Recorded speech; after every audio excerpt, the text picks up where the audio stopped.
Hey.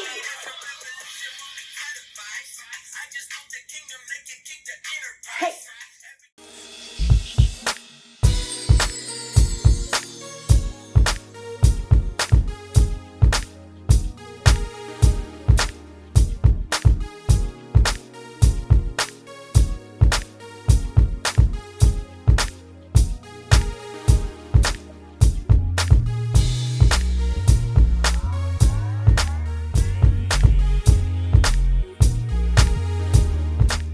What's going on, people? I'm Mr. Pleasant. I'm Mrs. Pleasant. And welcome back. Hey, welcome back. Hey, welcome back, Mr. Pleasant.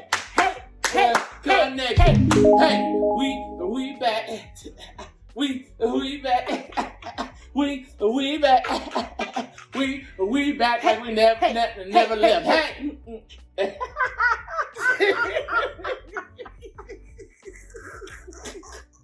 We are back. Sorry, people in the audio. You're like, what are they doing? But visual. If you watch the visual, go watch the visual on YouTube. What we doing on the other side of this microphone? Yeah. Yes, we back. Whew. Now, mind you, we're not done with the summer. So this is a lifestyle. It's a lifestyle. Yes. Honey. When I say that thing spread, I people are like, what you doing? I'm taking a break, dog. Yeah, I watched a little Summer of Peace. Well, you got first of all, you got to call it little. But anyway. It's okay. I saw your Summer of Peace. I digress. I took a break, man. Me and my family, that's it. That's what we're doing. We ain't doing nothing else. But what about now? No. Now, some people turn off social media. Some people disconnected from the world. This is true. Some people took trips. Yeah. We took a trip. We did. Yes, we said we thought we were grown. That should be the title. We thought we were grown. That should be the title of this video. Our grown behinds went to Vegas. He thought he was grown. Essentially. My baby. Well, my baby has a testimony. I want to tell my husband thank you for doing something I asked and I pleaded, spontaneous, surprise, all the feels of Vegas gave, and it gave. And I left with something called COVID-19. So yeah, your girl is a survivor. Yes. I thank God for His healing power. Yes. His renewing strength and restoring everything back to me. So I was like, should I record during this time? I was like, you know what? I'm gonna let God do His work. Right. All on His time, on His own time. And so our break was extended. Yes. Because yes. As my baby always said, COVID is real. She is. And I experienced it. So yes. It's very real. It's not to play with. It's not. And we weren't playing. Of course, we had fun in Vegas, but we wore a mask. I was sanitizing. I was spraying stuff. Oh, we had to do. But it still found a way to creep on up in my system. Yes. And you don't know what you rub against. You don't know who you fist. You put a fist bump. You don't know what's in the air. In the calves. You just get calves. That's why I think we had to take a lot of calves. We had to take. So that's why I think I got it. But it's what happened. But God is a healing Savior. He is. He has protected me, and it was very hard. I'm not gonna lie to you guys. The past couple of weeks have been very challenging for me, my family, and people who knew. Yeah. And as I was experiencing it, I had every symptom except vomiting. That's the only symptom I did not have. But as I recover and try to get back to my normal life, I started working out again. Yes. And he saw me working out. Yes. This is the first time I actually have a face on in like 3 weeks. Or, completely done, whole body. So, and the tired and the exhaustion that it leaves you with is unexplainable. And I, of course, still need to see, doctors and make sure internally I am okay. Yeah. But I'm continuing my plant-based lifestyle. I think that also did a very, very powerful thing to to help me heal through it. And all you guys that who joined us on the Daniel's fast for the first 7 days of September, we still did that even though I had COVID. And that helped me heal as well, as I was sanctifying myself to God at the same time. And I thank Him for His loving spirit. He's given me peace. I was had time to, as I was healing and coming through, and things are all negative now, I had time to really just sit back and do things that I always said I wanted to do, but I just never had time, which was sleep, read, worship on purpose, and just enjoy being with God. And you sat your girl down. Summer of Peace. Summer of Peace. Sat me down. Check out that video. You sat me down, and it wasn't a people would say, well, that's a punishment. And actually, it was just so much love surrounding me. And I thank my family. I thank my husband. I thank my friends who just prayed for me and continuously called me and checked on me. I thank you guys so much, and I appreciate you all. Thank you, sir. But now we back. We back. And God, the devil thought he stopped the punch of love, but he did he ain't stopped.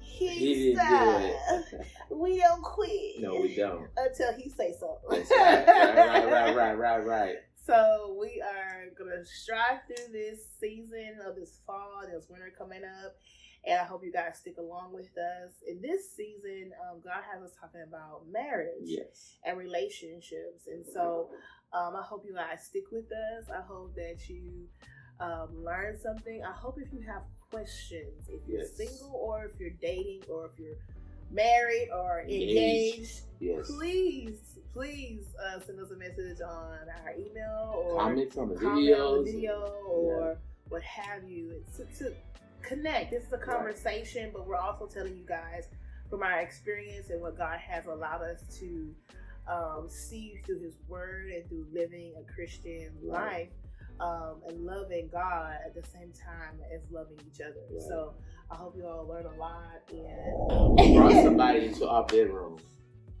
Her name is. His name is. They name me. So as you saw in our promos and things leading up to this first episode, Marriage Star Kit, we wanted to help people the way we wish we were helped when we got married. I would say when we were seeking out advice, now don't mind you, family, friends, y'all gave us, we love the advice you gave us, but no, we didn't feel like no one got deep into it to a point where and don't get me wrong, you can't fully get ready for marriage. No. You can try. But we thought we were going to get like, all right, this is what's about to happen, Playboy. When she take off that first piece of makeup, whoa. It's like everyone was painted this like beautiful picture, but no one wanted to show the back. You know, you used to have a beautiful canvas. The back of it's just board and nails and stuff like that. But in front is a beautiful canvas. You kind of want to see the board and nails in the back of the canvas. At least give us a peek, like a little peek. I think for me, what I was looking for, like premarital counseling that we went through, or like any type of what we got 9 years after the fact is what we wish we would have had. You know, in the beginning, where it kind of just, it tests your relationship in a nurturing way, but it also asks questions that in a way that you probably never asked it before, or painted a picture of Christ's love for us and how it relates to our marriage. And we both love the Lord, we both love Jesus, we both accepted Him in our life, and we lived accordingly, and that helped guide and nurture our relationship.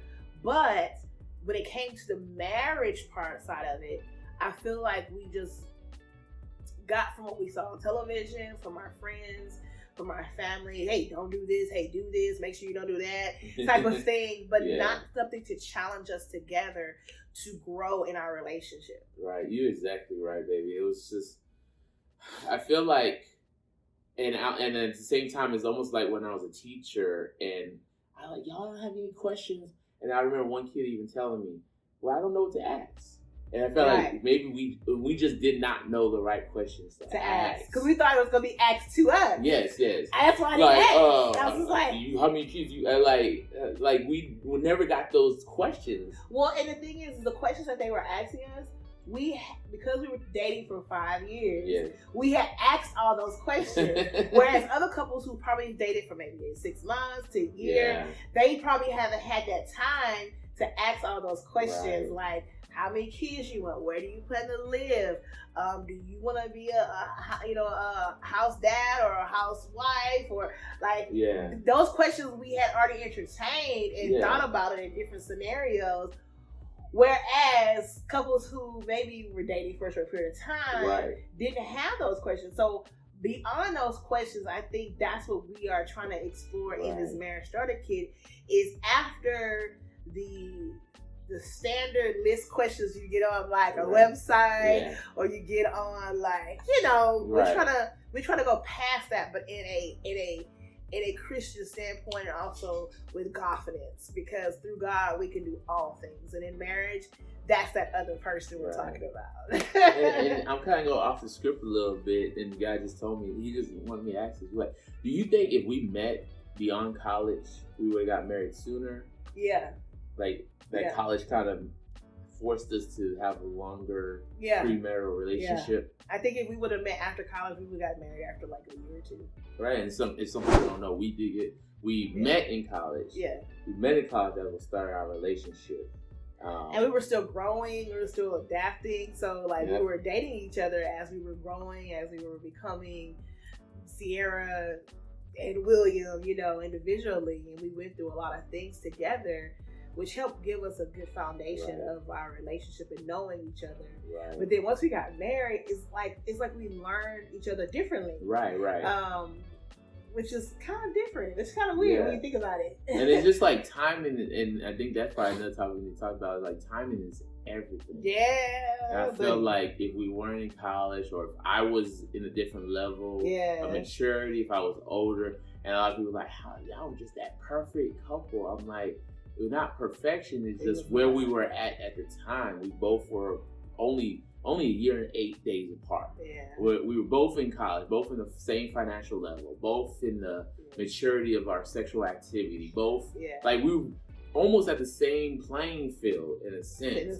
Sierra dated way before, had more of a dating life than I did, but at the same time she still was naive in some things, and I appreciate that. I could experience things with Sierra, and I didn't have to be like, oh, I'll have to play catch up. This is true. And that was awesome. Awesome in that everything we did was like being a child.